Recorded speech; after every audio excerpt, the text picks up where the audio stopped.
Hello everyone, my name is Cream from Circus Box Studio, and I'm excited to be part of Sims Machinima and Animation Convention this year. For those who are not familiar with me, I am the creator, writer, and director of the anime-inspired Machinima series Lost Things. I'm really looking forward to answer all your great questions, so let's get started! When and why did you start making Machinima? Who are some directors that inspired you to start making Machinima? Honestly, I still feel like a newbie, but I actually started messing around with Machinima back in 2010. Those were just personal projects, me trying to figure out how to even make a film using The Sims 2. But I was more of a fan. My first exposure was definitely JD's music videos.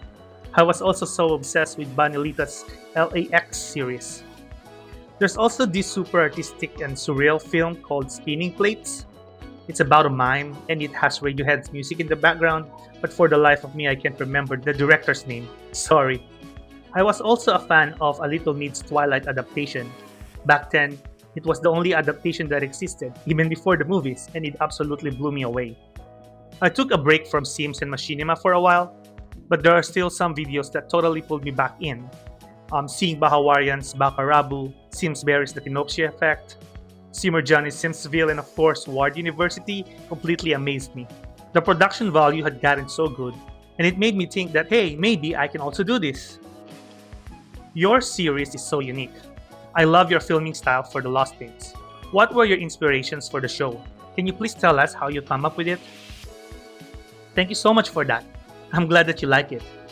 My biggest inspirations are definitely those early 90s anime and tokusatsu series. The color grading and the city pop music that I try to incorporate in Lost Things are all big shout out to that era. Another one of my main goals was to keep an episodic approach. I wanted to tell a self-contained story in each episode while gradually moving the main plot forward. That way, anyone could jump in at any point and still enjoy the episode. The hope is that it will get them invested enough to go back and watch the rest of the series. I later realized this is exactly how shows like Avatar: The Last Airbender are structured. So I guess subconsciously I was inspired by that storytelling style too. I absolutely love this show. It really scratches that anime style itch for me, and I especially appreciate how it showcases a different culture in such a thoughtful way. What were your main inspirations when developing the overall concept and setting for the series? I'm so glad that it gives that anime vibe, because that's what I'm really going for. The obvious inspiration is always Yu Yu Hakusho. The hair colors of the four main characters are my little nod to that series. But the true core inspiration of Lost Things is Spirited Away. It's about that journey into a new fantastical world or realm, kind of like Alice in Wonderland or The Wizard of Oz. The original title was even Spirit Wandering, which is kinda near Spirited Away. From there, it snowballed. I also drew inspirations from animes like Toradora and Haruhi Suzumiya. For the Filipino flavor, it comes from comics like Trece and El Arcangel. Fun fact, Ana Gulay is supposed to be just a side character, but because of all these additional inspirations and development, she became the face of the series and the title was changed to Lost Things, because in Philippine mythology, Ana Gulay is the deity of Lost Things. When it comes to Sims Machinima, I was really inspired by Bahawarian Studios' Bakarabu for its heavy anime-coded style. I literally studied that Machinima frame by frame. Making a Machinima about Filipino legends is so unique. I love how we can experience different cultures through Machinima. How do you make your game look like it is set in the Philippines?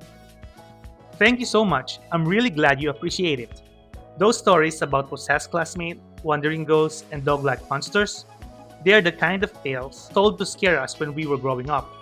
And those are exactly the same stories I wanted to share. Now, making the set to look like the Philippines is definitely the hardest part. I started the series even before the 4 rent pack was even released, so I spent a lot of time hunting down Asian and Southeast Asian custom content. I even have a board in Pinterest dedicated to that CC. Thankfully, we also have some amazing Filipino custom content creator like Anraja, Marcia Sims, Pechay Files, Freezer Bunny, who actually built the Macopa High School, and Johnny Sims. Another fun part of my process is that I'll go on Google Maps and virtually walk the streets where I used to live. I use those old neighborhoods as inspiration or reference for my sets. The series was first down as a Simlish voiceover, and then you switched to voice actor. What inspired you to switch? How do you feel about it now? I initially went with Simlish for two main reasons. First, I really wanted to capture that full anime vibe, including not understanding the language and reading on the subtitles. Bahawayan Studios' Bakarabu did it so well, and it was also a huge inspiration to me. My very first Sims 4 Machinima used this style too, and it wasn't that it didn't work for Lost Things. I just noticed during a live stream that viewers could easily get distracted and miss what was happening if they weren't glued to the subtitles. Second, I honestly didn't know enough voice actors to fill a whole cast back then. Plus, I wasn't even sure if I'd be able to finish the series, and I didn't want to get a group of people to commit their time and talent to a project that might not go anywhere. I know how much effort they put into this kind of work. But let me tell you, switching to voice actors was one of the best decisions I've ever made for the series. The cast has become the heart and soul of Lost Things, and I'm so grateful for them. I've learned so much from everyone, and I've become more committed to finish it now more than ever. It's not just my project anymore, it's a collective effort.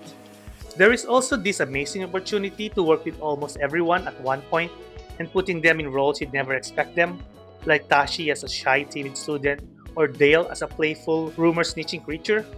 And just a little spoiler, Phoenix Artisan, Simsberry, and ShadowGamingVA are all coming in the future episodes, along with fellow Filipino VA, Nishinuggets and Vanille Crescent. So that is so fun, and I'm super excited to work with even more voice actors eventually in the future. I just have to give a quick heartfelt thank you to my entire cast. Their efforts and talents have completely brought this series to life. StardDelaVega really gave another dimension to Anna, more than how I initially imagined it. She added this layer of charm to Anna's mysterious aura that makes us more drawn to her. And Samantha as Maya, we all know how good Sam is, but I'm still always blown away by how perfectly she captures Maya's duality. Valiant Shadow as Benjo is simply phenomenal. I feel like I'm learning so much just by listening to Joe. His stammers and mumbles, combined with perfect comedic timing, make Benjo feel so incredibly human and relatable. Everyone loves Benjo, and that is 100% thanks to him. Wally as Arjun de la Cruz is the audience's point of view. We see what Arjun sees, and we discover things right along with Arjun. And Wally absolutely nails playing that experience for us. MysticWaterz as Mibuyan and Bellimel as Amy both perfectly portray this strong woman, and I'm so excited to share and explore their flaws and struggles. Mild Shocker brings such an innocent and loyal energy as Benjo's friend, and listening to Canales King's cadence as Old Man Tasio is like poetry. I also have to give a shout out to Serafina, who voiced multiple minor roles, because she is freaking amazing. I hope to work with her more, probably in a significant main role, because she deserves that spotlight. I could go on about every single voice actors, but we just don't have that time. Just know that every single cast member is an integral part of Lost Things, and I'm incredibly grateful for all of you. It seems like you are able to create anything you want when making Machinima. While writing, do you think about what is possible in the game, or is that something that you deal with afterwards? That's a great question, and honestly, I always wonder the same thing with other directors and writers. Yes, I definitely keep in mind what's possible with The Sims 4, especially what animations and CCs are available. My process involves a lot of stepping away from the script and coming back to it with fresh eyes. That's when I figure out what I can and can't pull off in the game, and how I can use camera tricks to make it work.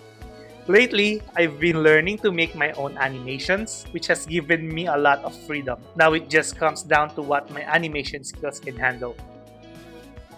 Can you imagine your series in a different Sims game than Sims 4? Absolutely. I've actually tried making Machinima in the Sims 2, 3, and 4, and they're all amazing tools. Each one has its own unique strengths. Sims 2 has more detailed in-game animations, the way Sim interact with cabinets, plates, and cars. In my opinion, Sims 2 has a superior in-game animations of all. And can you imagine what we could do with the Sims 3's open world? It even had a create a world feature that let you literally build your own universe from scratch. I just happen to be most comfortable with The Sims 4 right now because I'm more familiar with creating my own custom content and animations for it. Outside of the game though, I would love to see Lost Things as a manga or a comic book. Maybe one day I'll finally get to hold a Lost Things book and smell its pages. Do you have any plans for future projects other than Lost Things?